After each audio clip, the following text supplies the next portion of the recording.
Hello everybody! My name is Micah, and today we're heading into the world of The Last of Us to make a clicker plushie. But first, let's thank our commenting overlords, which today is Frost Arts Studios, who became a lord of the comment section by finding last video's secret word. Your comment is the flickering light of a beetle's behind that I look for when I'm lost in an unlit surrounding area. With that out of the way, let's get started! You see, this plush is actually going to be a birthday present for my sister, Raven. She's an author and loves storytelling, so when she found The Last of Us back in 2013, she was all in. Now, 10 years later, she's still a huge fan. And with the new show coming out and ending right before her birthday, I knew I had to make her a clicker. My design for this plush comes with a bit of a backstory. This infected was a mom or mom friend who always took care of her family. Soon after the outbreak, she sacrificed herself by fighting off a crowd of infected so her family could get away. She was a badass queen protector, and some part of that still sticks around in her even after she turned. Backstory aside, now that I've got the design all done, it's time we took a look at our fabric for this project. Because I'm using my smaller doll pattern, I won't need as much fabric to get this plush done. Which is great because it means I can use this old fabric from a dress my sister used to have. I knew holding on to every scrap of fabric I could get my hands on would come in handy one day. Hoarding tendencies for the win!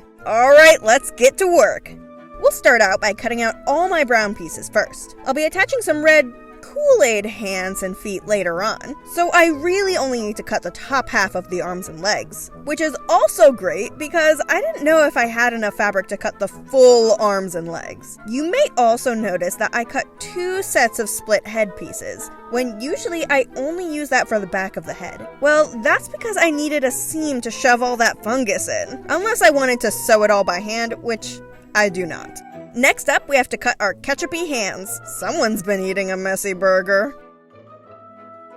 And now for the fungus. Fun fact about this fabric, I ordered it a while ago thinking it was just a regular gray, and it is just now coming in handy. Remember, always review your fabric purchases with pictures so people can see what the color actually looks like. Those color names and pictures aren't always super helpful. With all my pieces cut out, it was time to start pinning them together. This time is a little different than my usual first round of pinning. That's because I had to pin my fungus and hot sauce pieces on top of my brown pieces. This stuff is meant to be covering the skin, so it wouldn't make sense to sew it right sides together like I usually would. It took a lot of measuring, remeasuring, and re-remeasuring, but I finally got all the pieces pinned and ready to sew together. Unfortunately, I accidentally hit slow-mo instead of time-lapse while recording this section, so let's all just collectively pretend you saw me sewing the limbs together. Yeah, it'll be like that dancing plague, but no one dances till they pass out or die. It'll be fun! With all my spicy Cheeto-stained pieces sewn in place, it was time I cut off the excess fabric. This, however, led me to realize I had missed the fabric on one of the arm pieces. I'm not sure how, since I measured everything about 1,000,000 times, but accidents happen. I just did a little seam rip and re-sewed it on just right. Well, not just right, because it was actually exactly the same as the first time, and I had to redo it a second time, but you get the idea. Next, I had to move on to sewing up the fungus pieces. This includes both that flat fungus spreading across their skin and the cute little mushrooms sprouting up off their body. I wanted to include shelf mushrooms, tube mushrooms, and capped mushrooms placed all over the body to show this stuff is really growing from everywhere. Fun fact, the face fungus in this case most resembles a fungi called the turkey tail mushroom. Now I have 2 sets of lovely fungi all put together. We have to cut off all that extra seam allowance first before we can turn all the face pieces right side too. Then I'll do another round of pinning, getting legs on bodies and all, so we can sew them together. I think now's a good time to let you in on the first half of your secret word. That'll be S-P-I. Be on the lookout for the second word half to complete the hint as to what the next plushie will be, and to have the chance to be featured at the start of the next video. Now that we have the legs on the body, it's time to attach the tag. That's right, old Micah isn't forgetting anything this time around. Mind as sharp as pins, this one. Now it's time for probably the worst part of this project, attaching the face fungus. Now this plush will have a giveaway tied to it, and while making that giveaway plush, I got a taste as to what this will be like. My needle will not go through this many layers of fabric on its own. I know you're not supposed to, but once I hit that fat stack of fungi, I started manually turning the wheel on the side of the machine. And holy shit.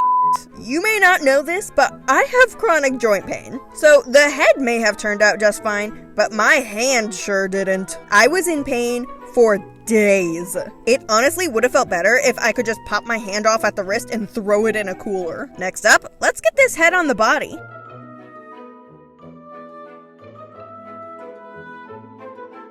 We'll just give it a quick stitch and we're ready to start putting the whole thing together. Interestingly, I took a look at some of my video stats, and wouldn't you know it, 75% of my viewers aren't subscribed. Now, I know you're subscribed because we're pals and all, but for those who aren't subscribed, you don't want to be a pal of the channel? We have cookies. Ah, see, there you go. I know I felt at least one new pal join for the cookies. Every new subscriber in the comments gets an extra cookie too. Now onward, we have more sewing to do. So much so that I'll speed things up with a bit of magic. The next step will be to close the body up. We pin it first, of course, before throwing it under the sewing machine.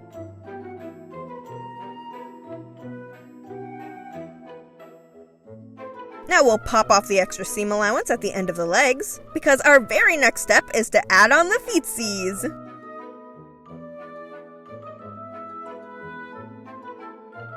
With those on and ready to go, we can finally turn this plushie right side too. I learned from my mistakes on the last few plushies and made sure to stuff the head first before anything else to make sure it looked right. And I'm just glad I finally realized the universe really has it out for me. I'll just quick take care of that, and then it's bean time! Well, more like bead time, because I only use beans for weight on plushies I'm going to keep. Any plush that'll have a home somewhere else gets these plastic pellets for weight, just like the plushies on my shop. They're not quite as heavy, but you can get them wet without having to worry about the beans sprouting. I haven't ever had that problem myself, but I don't want anyone else have to worry about it. Now it's time to stuff!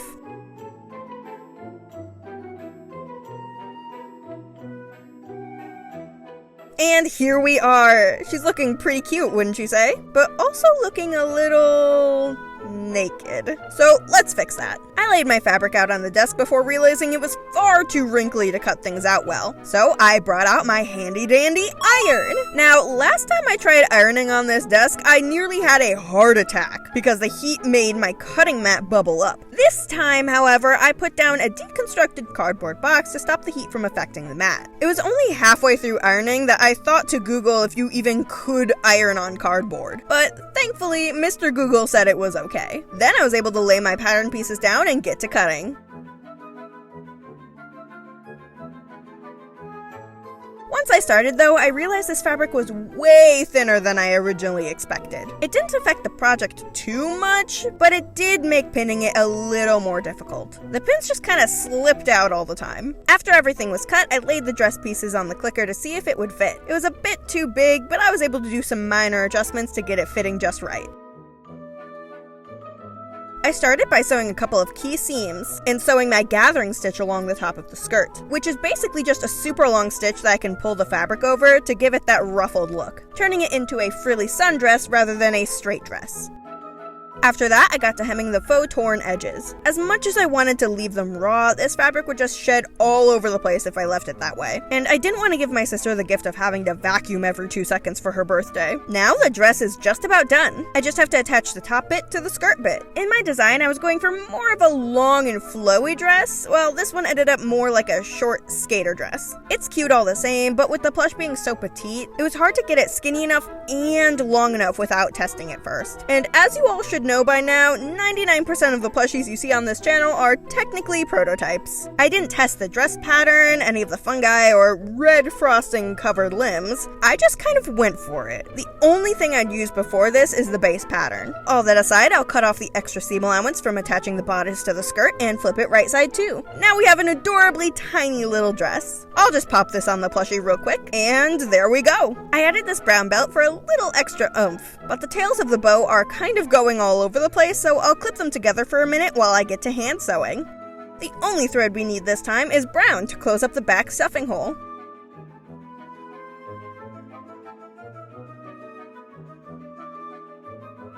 Okay, I lied. We need some gray too. I must have missed the edge of this littlest face fungus while I was cheese grating my tendons earlier. My bad. That'll be a quick fix though.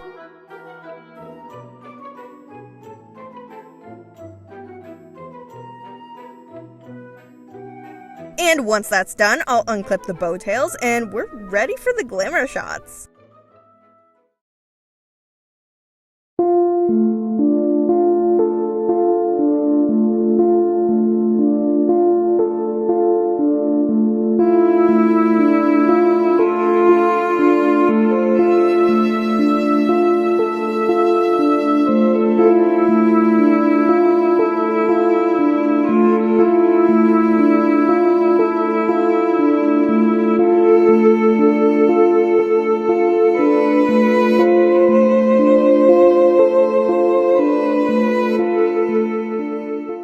A huge thank you to my patrons, of which my Pixie tier and above, as of recording, are on screen now. Another awesome benefits these patrons have is the ability to enter plushie giveaways, just like the clicker themed one going on right now. I'll be giving away this little clicker keychain plush over on my Patreon. The giveaway is live right now and ends in exactly 1 week on May 27th, so make sure to get your entry in by then. And don't think I forgot about the secret word. Your last word half will be DER. So remember to leave a comment with the full secret word in a way that doesn't immediately let everyone know it's the secret word, and you might just be featured at the start of the next video. With that all out of the way, thank you all so much for watching. Remember to munch that subscribe button like a clicker after a failed QTE, and I'll see you all next time. Bye-bye!